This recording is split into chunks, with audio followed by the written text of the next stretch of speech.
I don't think we would have survived had we not done that and gotten that control, because we had good sales reps that quit because they were tired of getting these voicemails from customers that were so angry that something was, whether it's a small thing or a big thing, and nobody was owning it and getting it fixed. Well, very excited for the podcast today. We have Jordan Bastian on. Welcome, Jordan. Thanks, Brian. Happy to be here.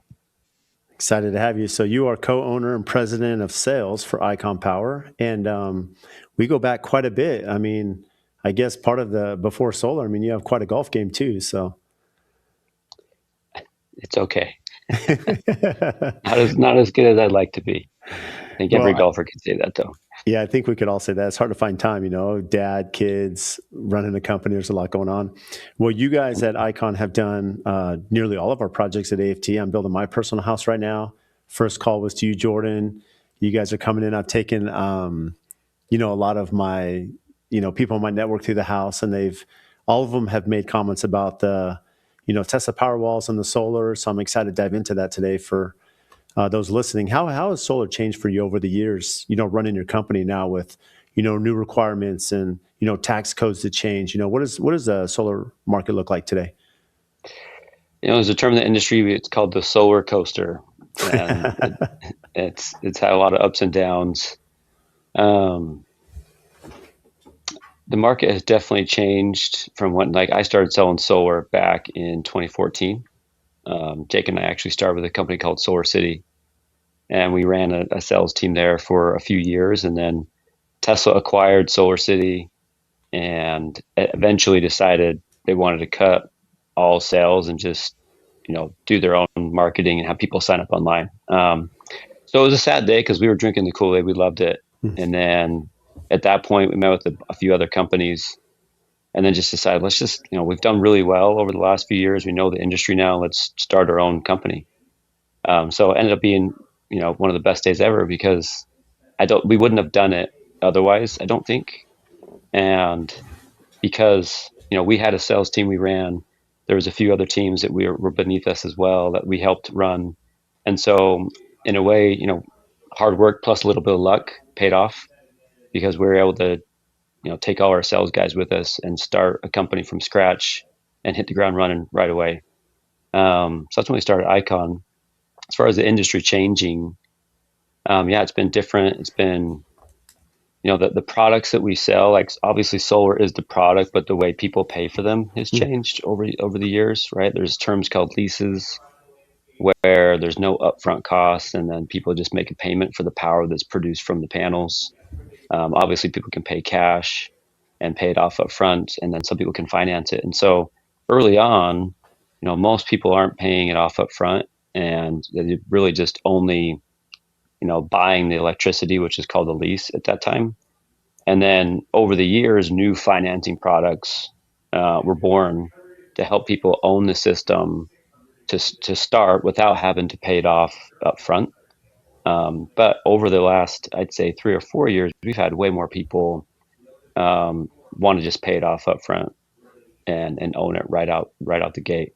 What's cool though, whether they own it, lease it, or do what's called a PPA, which is a purchase power agreement, the warranty on the panels is all 25 years to the manufacturer. Our warranty is the same. So some people get worried of well, if I own it, what's the warranties like? Or if I lease it, can they come take it off my roof since they own it? Which is not the case, but it's definitely changed over the years as far as how people can pay for the panels. Mm-hmm. And then, solar technology has gradually increased, which is great, but the panels today are not like light years ahead of panels, say 5 or 10 years ago.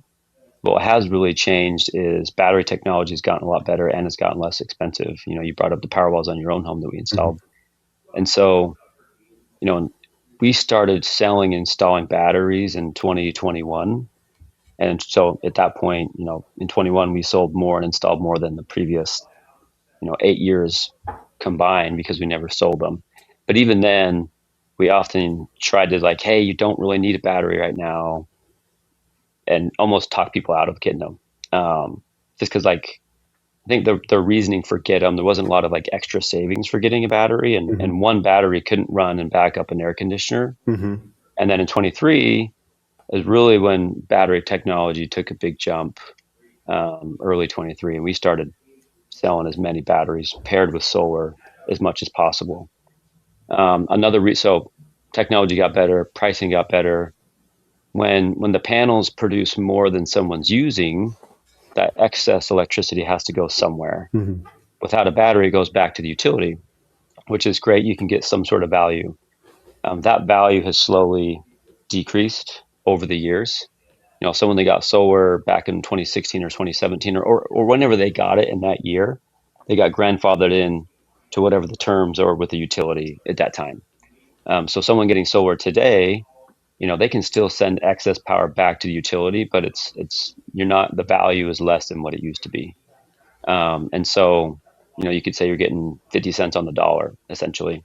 What's really cool about a battery though is when you have batteries, the excess energy first gets stored on the battery, and then the utilities in Arizona at least have certain times of day where the electricity Hmm. from them is way more expensive, and it's typically in the afternoon and evening.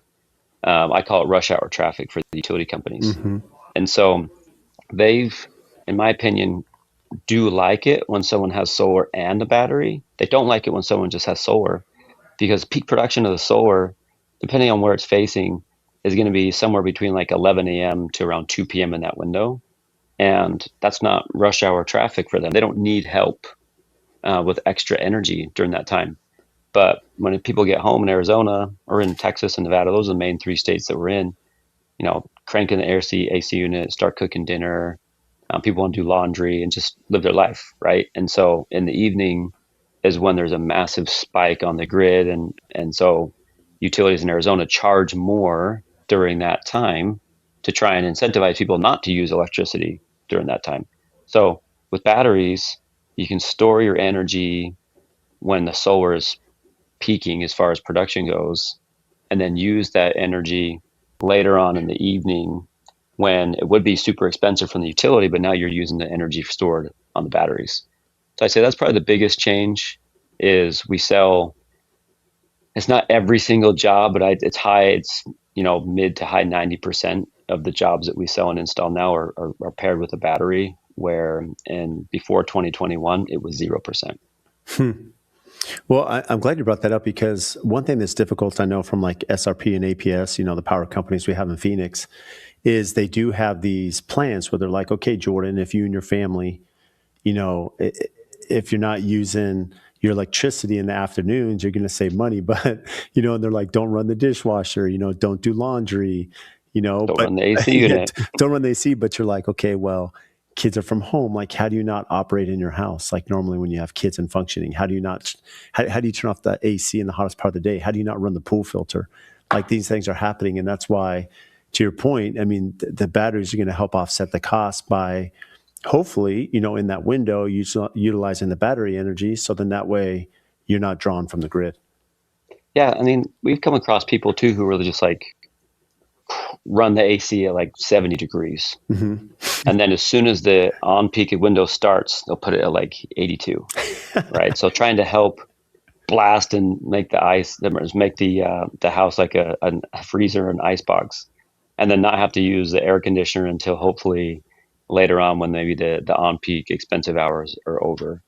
And so like people get solar for a lot of reasons. Some people want it for energy independence. Hmm. Some people want it because they want to have backup power if the grid fails. A lot of people, they want to do it to help save money, of course. Once people have solar, what we found is most of them like the fact that just use energy on your own schedule whenever you want. Hmm. You don't have to do these gimmicks of, they call it super cooling, is that term when you crank the AC before it's time to pay extra costs, and then you know put it back to normal temperature after that. And so with solar and a battery, it's like just use it whenever you want, because when the utility is more expensive, that's when you're going to use the solar and that's when you're going to use the batteries. And so you don't have to kind of live by those restrictions. And like most utilities have several different rate plans, right? And so most people don't know, oh, there's a different rate plan I could switch to that could potentially be a bit better for me. Not only that, not even if they did know it, it's like who has the time to go analyze Hmm.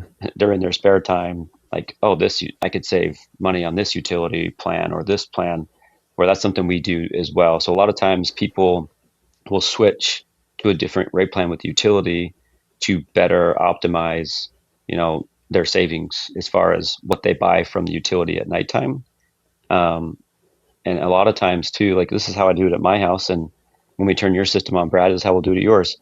As soon as the on peak hours are over, in the summertime, the batteries can be pretty drained. Maybe they have like somewhere between 10 to 20% left over.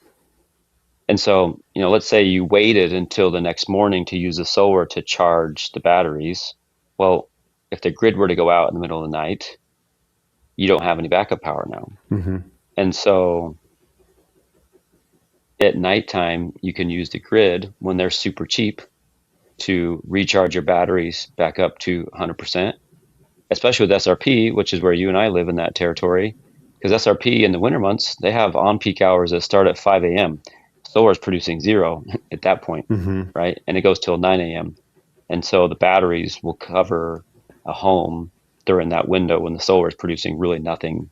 And then the solar can actually recharge it back up in the daytime too. But in the evening, when on peak's over, we can program it so that it recharges from the grid for two reasons. One, that way if the grid does fail any time in the night, your batteries automatically kick on and you wouldn't even probably know you lost power because they can back up an air conditioner, they can back up the lights, the Wi-Fi, the fan. And then it's a pretty smart system because if the grid comes back online, let's say it was out for an hour, comes back online, there's a transfer switch with the battery system that, picture a railroad track. When the grid goes out, it redirects the power, the flow of the power. And then if it comes back online, it reconnects you to the grid.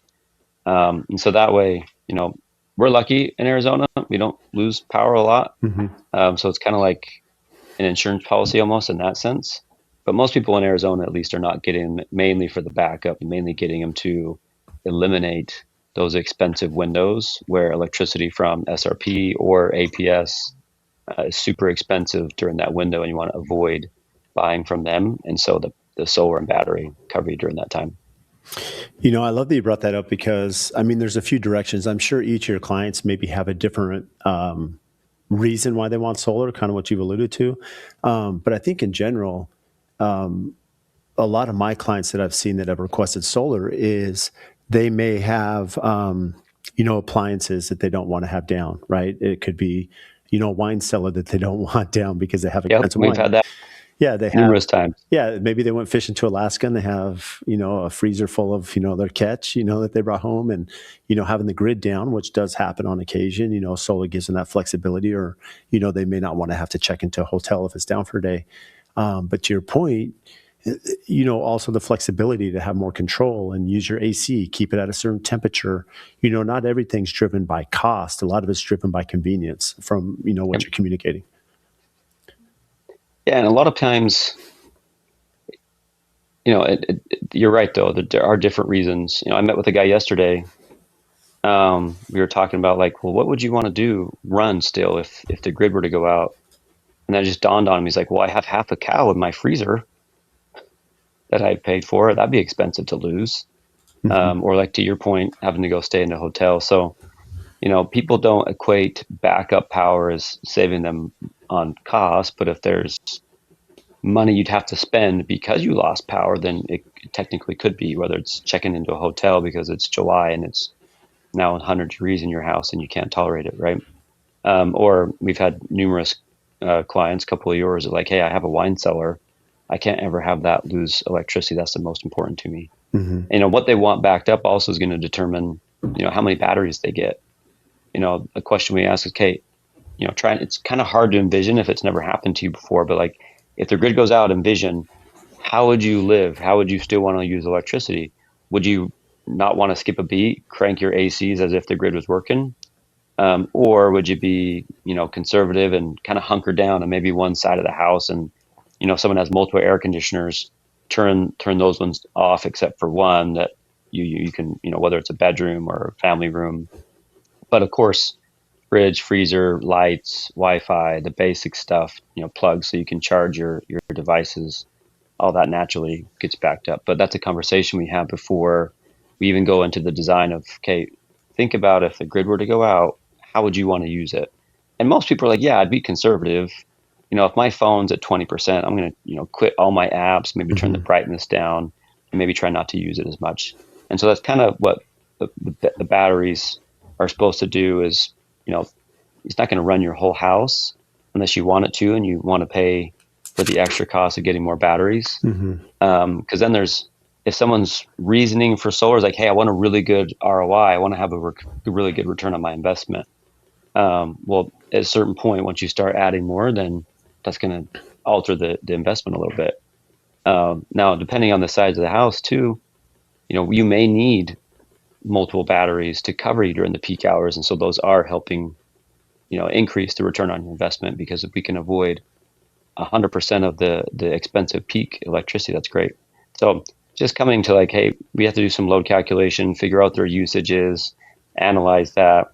If it's a brand new home like yours, we just have to look at what are the loads in there? What's the square footage? 2-story home or not? Is there a Mm-hmm. pool?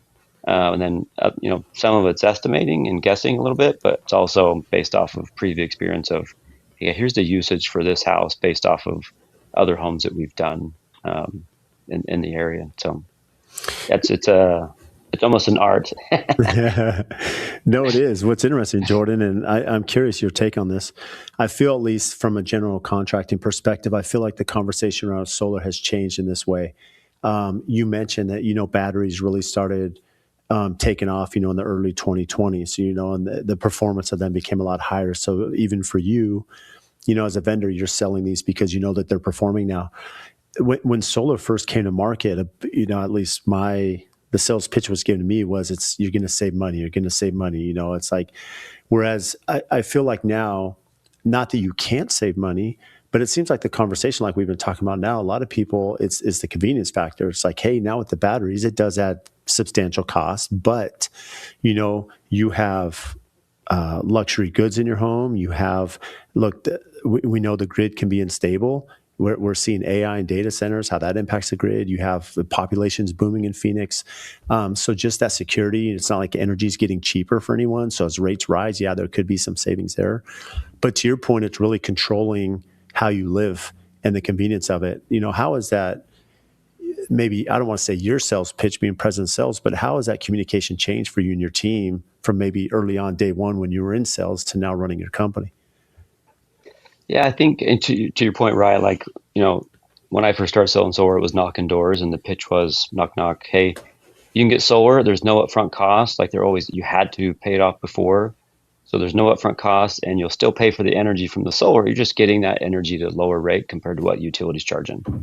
And so for a long time, that's always been, hey, the reason to get solar is to save money, Mm-hmm. which you still can. We can still design it to where it's the most optimal of almost like the best of both worlds, right? Because both APS and SRP, there's rate plans for solar customers where at night you can buy it at really cheap compared to what you're buying it without solar, right? And so the term I use is like, it's like going from an SUV gas guzzler to a hybrid, meaning you're getting your energy from the solar and the batteries during the day, and you're avoiding using utility when they're expensive.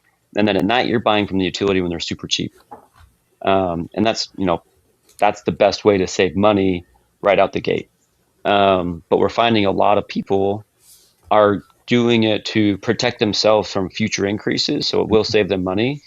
But a lot of times, maybe I don't want to pay more than what I'm paying today necessarily on a payment program, but I also want to get solar because I do want to use more electricity during the expensive time. And so then we have to try and tell them, okay, well, if you didn't have solar and you bought a lot more energy during that on peak time, what would your bill be? And so it's kind of showing them, if you used energy how you wanted to, your bill would be here versus where it is now, and the solar's even a little bit less than that. And so it is a lot of the convenience factor of just not having to worry about not to do, run multiple air conditioners at the same time, or when to run the dishwasher, when to run the dryer, when to run the washing machine. Now, the one thing I would still say is charge your car at night, because the batteries for electric cars are quite a bit bigger than the batteries for the solar that we install. So what's cool about electric cars, you can program it.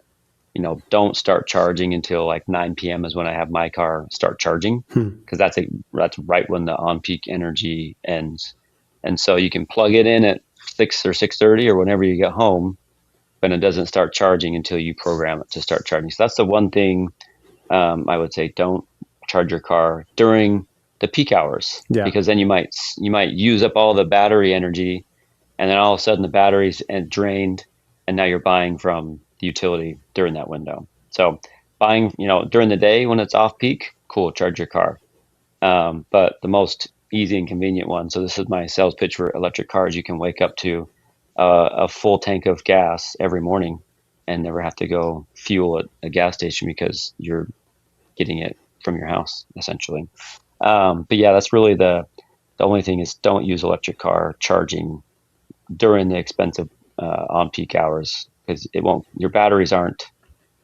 There's not enough of them, most likely. Now, if you said, "Hey, I'm going to charge my car whenever I want to charge my car, give me enough batteries to do that," cool, we can set that up. That's just a different conversation, right? That changes the ROI, that changes the cost. So that's not a priority for most people. But yeah, the biggest one is use electricity whenever you want. I think a lot of people too. You already brought up the data centers. There's projections out there that demand on the grid in the whole country is going to double over the next 5 to 6 years. There's an old CEO of Google who was talking to Congress last year, and he says, to give you an idea, the average nuclear power plant is 1 gigawatt. Fun fact: in Arizona, the Palo Verde nuclear plant is the second biggest power plant in the country. Nuclear plant, it's 4 gigawatts almost.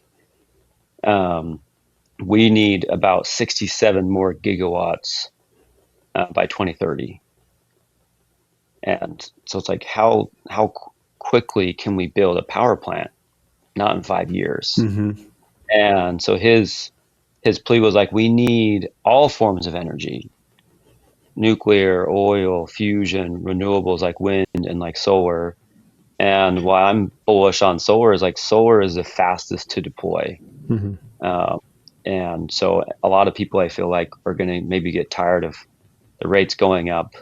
And then, in California, I lived there once, and sometimes they schedule brownouts because there's not enough energy to go around. And the population was so big in California that at certain times throughout the week, they said, okay, we have to program or schedule this area to be without power because we don't have enough, during the peak summer months when it's super hot. We've never experienced that in Arizona, and I don't know that we will, but it's a possibility. If, data centers are using too much energy, will they have to try and shift what areas get energy? And so a lot of people now are trying to prepare for two things. One, like, I don't ever want to lose power in my house, even though I haven't experienced it yet. I want to plan ahead for that.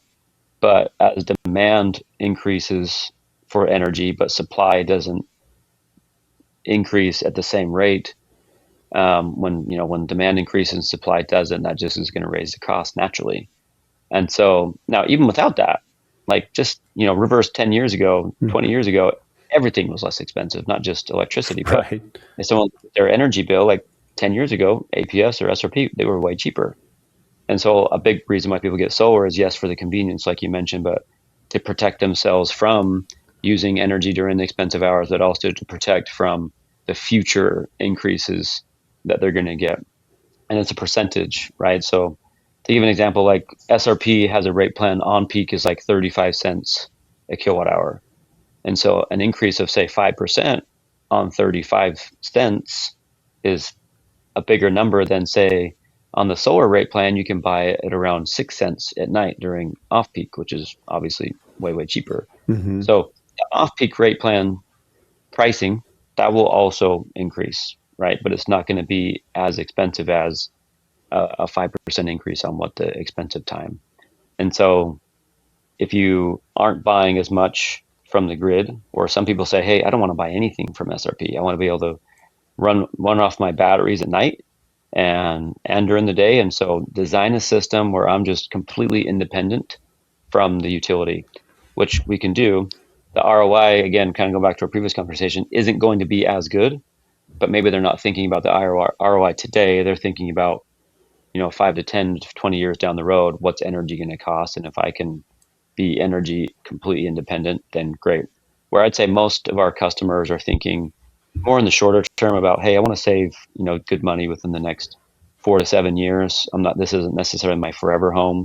A lot of the projects we've worked on for you, that probably is their forever home. They, Mhm. took a lot of time, blood and tears to design it and get it built. And so they probably stay there for a long time. But that's why it's just super important to, when we meet with our customers, figure out what's important to them and make sure that we have set the right expectations and then deliver on those, because everybody wants happy customers and nobody wants to put out fires and have unhappy customers. Um, we've never had one. No, I'm just joking. Sometimes we miss, but we do our best to make sure that we make it right and get back on track and make people happy. It's for as many customers as you have. If you've never had one, I'm like, then that podcast needs to be diverted. We need to talk about this. But I know there's some sarcasm in there because, the reality is business is tough and expectations are tough. And there's just so many different things you're juggling, but what's interesting is, yeah, to some extent, maybe there's some convenience of this.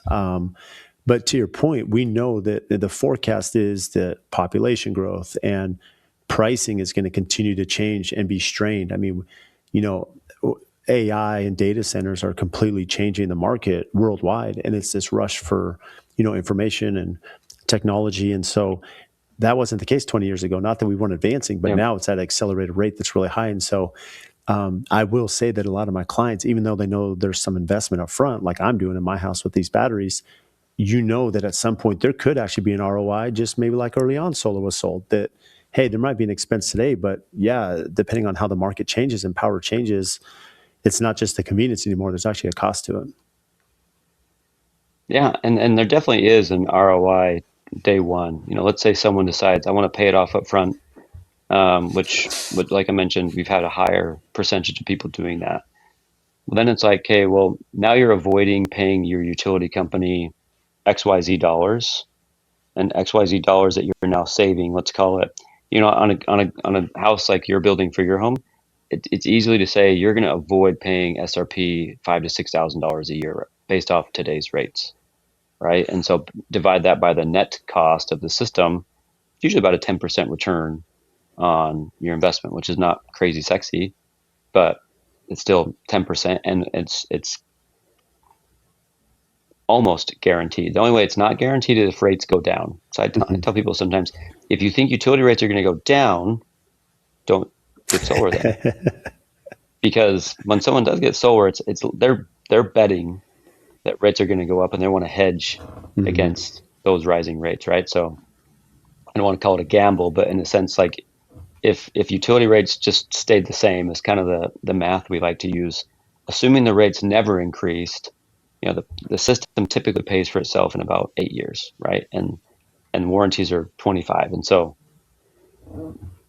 if it pays for itself by year 8, again, if someone's not planning on living there for 8 years, then they shouldn't probably pay the system off up front. But if that's a long-term forever home and someone has the money, yeah, like after that, it's just gravy, because now you're saving all that money that you would have had to keep paying to utility company anyway. So one of my cheesy sayings is like, you're already paying for solar, you just don't have it yet because you're paying your utility bill, right? And so Yeah. you're using money that you would have had to pay and reallocating it towards paying for your own power station that puts on your roof. And we use our natural resource of the sun to generate the electricity, which is great.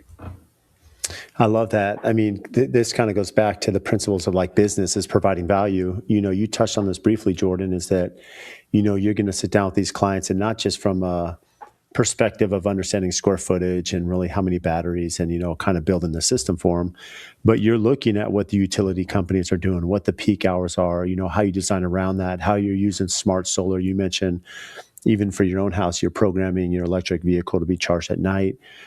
How involved do you get from, smart solar to really understand the programming and how that's used? I mean, what technology are you using, to help a client work through that? Because it can be cumbersome for, someone that's not an expert like you to really design the system Sure. to know they're optimizing it. So, like today, it's easy. Like we can help set that up. So, all the batteries we use, Tesla's probably the most we use the most. There's an app that customers can have, and it's really cool because people never pay attention to what they're using electricity wise, right? Like they get the bill, they pay the bill, and that's it. They don't even look at how much energy they're using. They just look at the dollar amount. Mm-hmm. And so what's really cool about solar is, and the battery, you can see on the app how much solar you're producing, how much energy you're consuming in real time, and then depending on what time of day, how much you're getting from the grid, or if it's during peak hours, okay, hopefully you're getting zero from the grid, and now you're powering your home from the solar and the batteries combined. And so every utility is different. Like the three major ones in Arizona, TP, SRP, APS, they all have a different form of on peak and off peak, and their hours are all different. And so it's super important that we get it right to program the right time when the peak hours are, because you want the battery to kick on as soon as the solar is not producing enough during peak time. You want that battery to kick on, and if it's not set up correctly, then it could end up costing you more than what you should have paid. And those can change. Like APS, over the years since I've been selling solar, their peak hours have changed 4 times. It used to, like, at one point it was 9 a.m. to 9 p.m. and then it was 12 p.m. to 7 p.m. and then it was 3 p.m. to 8 p.m. and right now it's 4 to 7. So people kind of like today's on peak because it's a 3 hour window, but that 3 hour window is very costly. It's like, I call it California price power, because that's what, California, the peak hours for us is what California people are paying all the time. So It's wild. that's why we're having more people come here, not just electricity, but everything else, right? But like you mentioned, as more and more people come into Phoenix, in Buckeye and Queen Creek and Wickenburg, like, it's starting to grow and grow and more, and that just puts more strain on the grid. And so utilities are actually starting to pay for the solar energy, which is called a virtual power plant. So kind of going back to my point, like, where's the energy going to come from? We can't build these nuclear plants fast enough. So SRP and APS have historically kind of fought against solar customers because we're producing solar between 11 to 2 p.m. They don't need the help during that window. They need the help between 5 to 8, which the batteries now can do. So one analogy I use is like the batteries is like using the HOV lane, and it's alleviating some of the burden or rush hour traffic on the grid. But as demand grows on the grid, and APS or SRP starts to need more help during certain windows, if they have thousands of homes that have batteries, that they can utilize that energy. So you can sell energy back to the grid from your solar, but the battery energy that's stored, it technically is more valuable to the utility than your solar energy. And so it's called a virtual power plant, where you can get a notification in your Tesla app, and it will tell you, hey, during this window, tomorrow we need help. Do you want to dump your energy of stored energy into the grid? And they'll pay for that.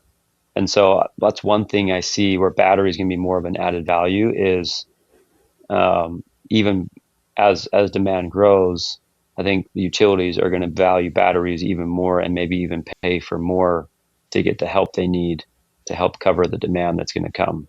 But yeah, I didn't complete your question there. You asked how, like, so we have videos that show people how to program their Tesla app. Like, we can do it today, but if the on-peak rates do change, say next year, we can't do it for thousands of customers day Right. one. So they Right. need to know how to do it. Yeah. And so that's just having the right videos of, hey, just doing a screen share showing, hey, here's the new peak hours. Here's what you need to put in your app that your peak hours are.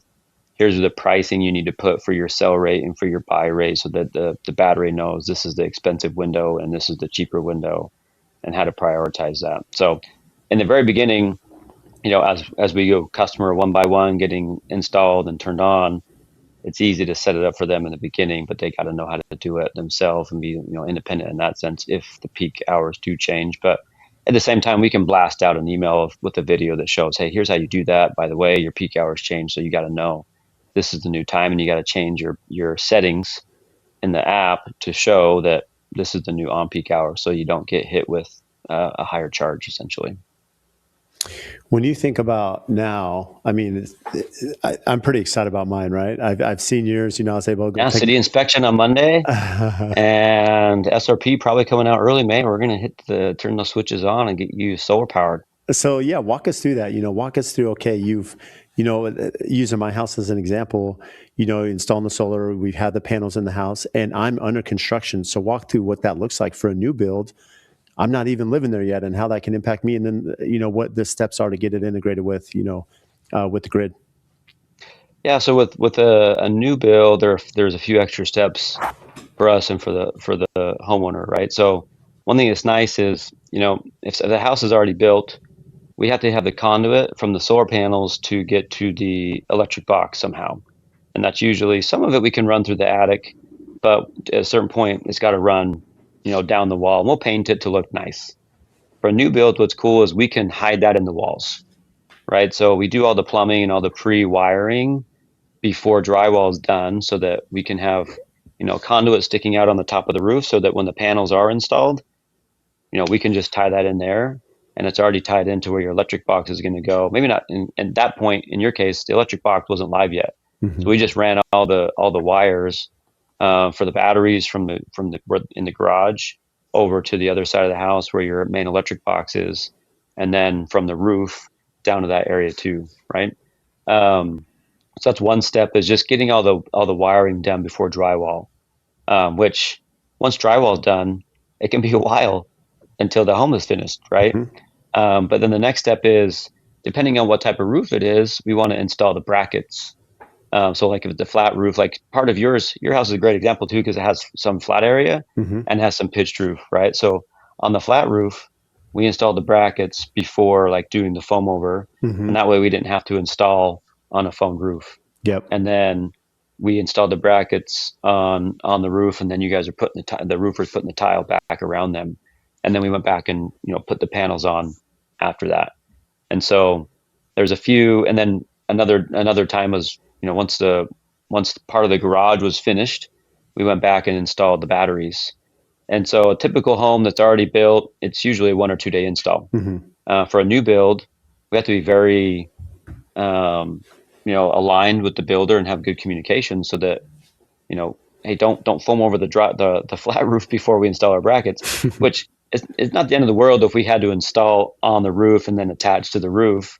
But you can imagine a big question every time is like, well, what happens if my roof leaks, Yep. right? And if we don't, that question is not even a question anymore. If the brackets were installed first and then foamed over, we didn't have to, attach to anything that's going to potentially have that leak, which it's very, very, very rare.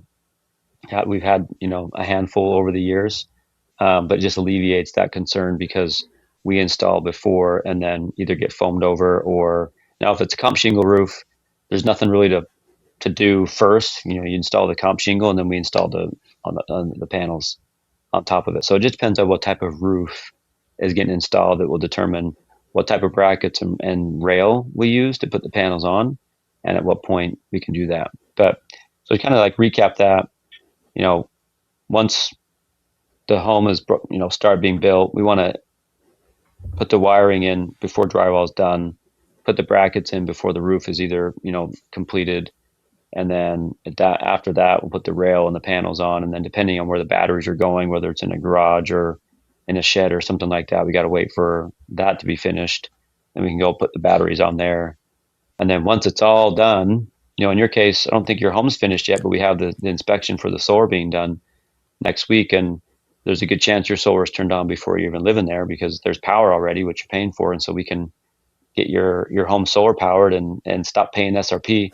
Pretty good timing too. You probably planned it out that way, huh? I did. So right before the summer starts, get Right. the panels and the batteries turned on. Like that's ideally a great timing to, obviously May, it's not crazy hot yet, but Mhm. June, July, and August are around the corner. So it's good timing. Well, the timing's perfect because, for those listening, what's interesting is we're probably going to be done in September is the goal, right? So in May, we're under construction. I have, because we have power, they don't have to bring compressors to the job site, and, so it's like, I'm sorry, not compressors, but, generators, as they're running Yeah. all their equipment. And so but with solar up and running, you're going to have my solar up and running in May.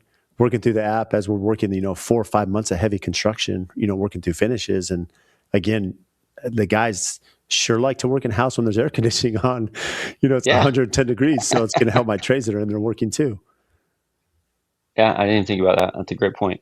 especially with all the wood and trim and wood flooring, which I'll have to give you a tour, Jordan. It's come along really well. You know, what's interesting is we elected to do, if I'm not mistaken, a 22 kilowatt system, 6 batteries. Yep. As you were looking at my house, I know it's ICF construction. And what's really cool is when you were running kind of your numbers, I mean, I almost hit net zero. I'm pretty close, but it's going to be very minimal at the end of the year. What my cost ends up being. Um, a strategy to do 6 batteries. And one thing I'll say, just in kudos to you, and this is really on your install. I've taken a lot of people through the house over the last couple of months, and they've all commented when they see the Tesla walls. They're like, where's your solar panels? We don't see them. And, so you've hidden these solar panels on my roof and people don't even notice it. And part of it's the design and stuff, the way it's laid out, but you did a great job and, coming up with the design. And I know you spent a lot of time looking at my house, strategic places to put the panels where it's going to draw the most energy, but at the same time be out of view. Yeah. I mean, to increase the ROI, you want the panels to get the most sun, right? So, but we do definitely take into account trying to make them aesthetically pleasing if they are visible. So your front door faces north, and so it's nice that everything we can install on the back of the house. You have south facing roof, you have east and west facing roof, so it's great. So regardless of where the sun is at, your panels are gonna be producing power, whether it's in the evening or whether it's in the morning. But we can make them look nice. Like that was back in the day, and we still hear this once in a while, like, oh, they're ugly. Like they're blue with these white dots and they have these silver frames. Yeah. And now it's like I'm biased, right? But I think they're very sleek looking. They almost look like a flat screen TV. Like I've Mm-hmm. turned this TV off behind me. They have black frames. They're all black. And so as long as if it is visible from somewhere, just make it a nice rectangle, or a nice square. So it's not like, jaggedy, or at least make it look nice. What's funny though is once it's up there, people don't think about it. They think they will, but they don't. Like I met with this guy years ago. We're in his living room, which is in the back of the house, and he's like, I just want to make him not as visible at all as possible. I don't want to see him. And literally, I look out his window and I point and say, well, what do you think about your neighbor's solar panels right there? He looks out the window. He's like, oh my gosh, I've literally never realized they had solar. Now he can't not see it, but he's like, put them wherever you want. Because he's like, I didn't even notice it because, like, now again, you can do it where it is noticeable if it looks ugly, right? So we definitely want it to look nice. If we can hide it, great. At the same time, if like you have a southern roof that's visible, that gets the most sun, as long as it doesn't look bad, then that's a great area to put them. But yeah, in your case, your front door faces north, so everything can be kind of in the back where you can't even see it. Especially a two-story like yours, a two-story roof. Mm-hmm. If you're walking along, the front of your home, even if you had panels on the front of your roof, they wouldn't see them just because the roof is so high, Yeah. right? So on two-story homes like yours, it's much easier to, make it so people can't ever see them. Now, if you maybe go on the street behind you and you're walking and you're trying to look for it, like I look at roofs everywhere I go, I'm like, oh, that's a good roof for solar. I'm going to notice that there's panels there where the typical person's not walking around with their head up like this, Yeah. Looking at right? that. Like I do when I'm walking around or driving. But yeah, they look nice. The batteries are awesome. You know, Now that we do install a lot of batteries, we kind of make a cheesy saying like the batteries make solar sexy again. Mm-hmm. Number one, because the app, like I said, shows you all the production consumption, where before without batteries, all you could see was the solar production. And so it's like, cool, my solar's producing again, but there's no data that you can look at as far as, what am I using? When am I using it? Because you can look at daily, weekly, yearly, monthly usage of what percentage is coming from the solar, what percentage is coming from the battery, how much did you get during on peak, if any. Um, and then of course, if you have in the app, you can enter the exact rates that the utility has, and you can see, oh, this is how much I've saved by having solar, because it calculates it based off of the the rates that you're avoiding from the utility company. So it just makes it so much like people actually want to look at their app at least on a weekly basis, see what's going on, which I always recommend because the worst phone calls we get are, hey, my solar stopped working. And it's like, and they didn't know. And we get notified too sometimes that it can fall through the cracks. And so if the solar stops working and the way you find out is getting a high bill from the utility, it's like, well, we could Forecasted or have fixed it. prevented that. So at least look at your app once a week so that if there is an issue, you call us and we're out there right away and get back up and running so that maybe you're out without solar for, a few days up to a week versus a whole month, right? Because that's the phone calls that we don't like getting. Now we service it. We go out there. There's no cost for the service since, that's part of our deal is making sure and get it right. And if it's a part that needs to be fixed or replaced, those parts are under warranty too. So there's no extra cost to whether it's to fix or replace a battery or fix or replace a solar panel. But when something's not working, you can imagine people want it fixed yesterday. And so we do our best to make sure we have good service and get those up and running and again show people how to use the app because for them, we have to monitor, and we're not monitoring thousands of solar systems every single day. We don't have the manpower for that. But if someone can at least monitor their own once a week, a couple times a week, just look at it, see what it's producing, see if there's anything that's not working. So, Well, before we get to closing here, Jordan, I did want to ask you this. You mentioned when you left to start your business, you're like, hey, we can do this ourselves. What do you feel was the biggest challenge that you just did not anticipate when you started your business? Yeah, it's a great question. So when we first started, and I'll kind of talk about how we're different than other solar companies. When we first started, we started out as a sales company only, which means, we were knocking the doors, we're doing the marketing, we're meeting with customers in home, and we're signing them up. And then from that point, it got passed on to another company. And that company did the roof inspection, did the utility designs and this permitting and the installation. At that point, the biggest challenge, like we had zero control over how that experience was for our customers. And when someone goes solar, there's usually people who are going to ask them about it. How's it going? Do you like it? Should I call them? Should I look into it? Right. And so we want our customers to be like, yes, call them. They were awesome. But if we have zero to little control over that experience, we quickly realized quality wasn't very good, customer service wasn't very good. And so within 6 to 9 months, we decided we need to control that experience. And so Jake and I, we're on the sales side. We don't know a lick of like installing. And so we decided to find really good people to run that side of our business. And so we didn't do that for making more revenue. We did that so that we can give the customer a good experience from, hey, we're the sales company. We're the ones that designed it initially and sold it to you. And then we're the ones that installed it and we're the ones that service it. So if something goes wrong, we can't try and point fingers or try and pass the buck to somebody else. Where a large percentage of the solar industry is there's across the country, there's probably thousands of sales companies. And then there's less installation companies. And it's not necessarily the sales companies outsourcing the install. It's the install companies outsourcing the sale. Because when we were meeting with customers, they weren't signing our contract when we first started. They were signing the contract of the installer. And so now that was a big challenge for us. And then once we actually started doing the operation, so we would do the roof inspection. We call that a site survey. We would have our design team put together a plan set that we had to submit to the utility and to the city. So that was a learning curve to start, not only to start the business and then a year later start doing the operation side of getting installed and getting it turned on and then doing the service. So that was part was really, but we hired really good people that had done all of that. And so that was a challenge finding good people, but we found really good ones.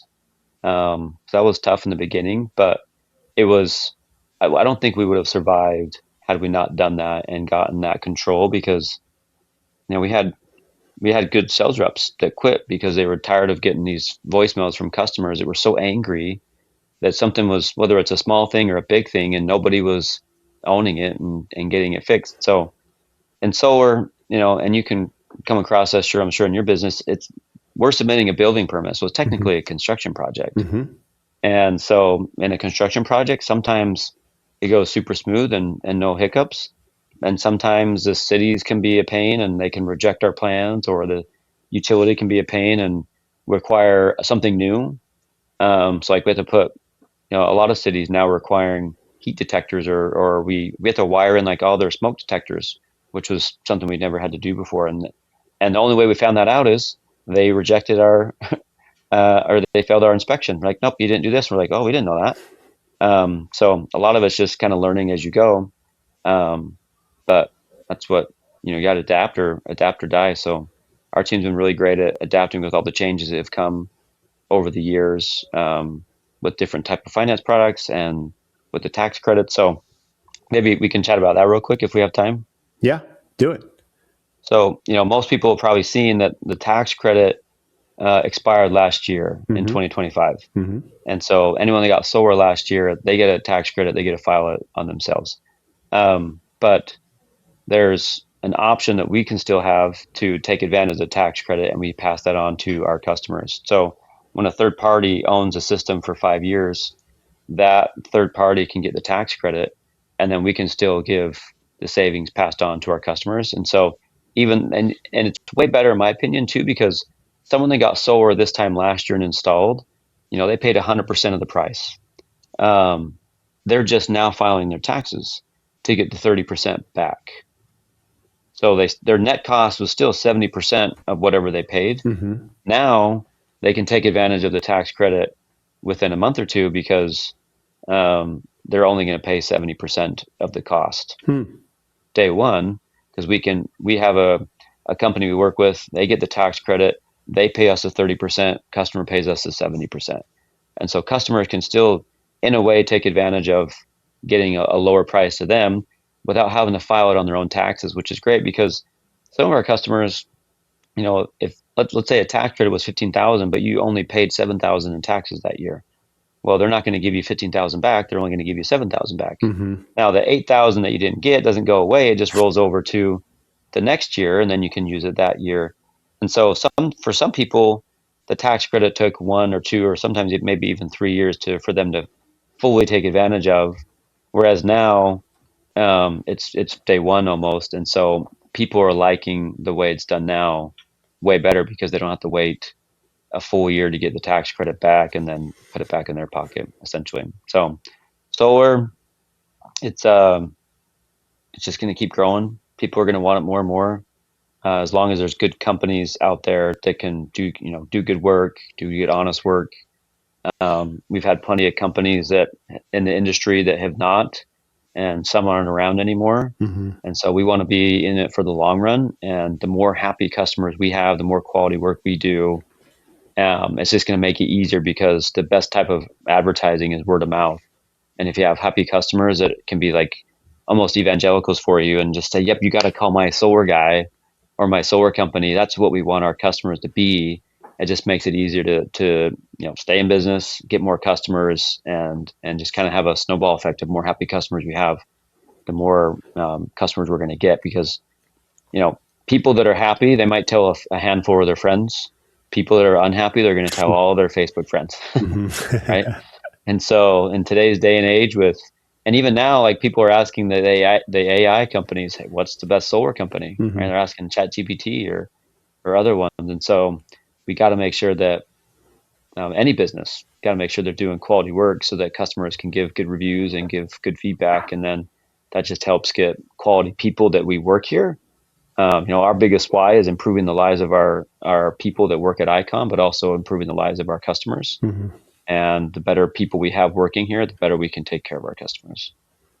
Yeah, well, I'll give you credit as we close this out, Jordan. I mean, the one thing is, having worked with you on many of our client projects and just personally, and you touched on this, it may not be a profit margin for you having install, but the thing is, it really gives you the full turnkey and control of the whole process, right, for your team. And so what I do love about that is it creates a great experience for us as the end user to have, the all-in-one stop shop. And I know it's a lot to manage because you're like a mini GC in a way, but Yeah. yeah, there's a lot of angles there. But again, here we are up and running. We're going to be up and running, and your team is, when you think about customer service and involvement, like you guys are great communicators. You have a great product. You have, you're really looking for the interest of the customer, and it wasn't, even for me, it wasn't salesy. It's like, hey, this is what we'd recommend. Here you go. You had plenty of options, and so I really appreciate making time, Jordan, and sharing your expertise. And for those listening, well, before we can get to more info about you, what do you do for fun? What do I do for fun? It's pretty easy to find where I'm going to be. I'm either spending time with my family. I got 5 kids, or either I'm working. And if I'm not working or with my kids, I'm trying to sneak in around and golf. It's awesome. Well, that's a good It's hard to trifecta. do though, because those rounds are 4 to 5 hours. I did end up playing. My brothers and I do a trip every year. We played. I think we played 10 rounds in about 6 days. So sometimes we just block out some times, but then most of the time it's maybe once or twice a month. So it's Yeah, hard to get out, but it's a lot of fun. yeah, we know the routine. Well, really appreciate your time, Jordan. For those listening, where can they find you?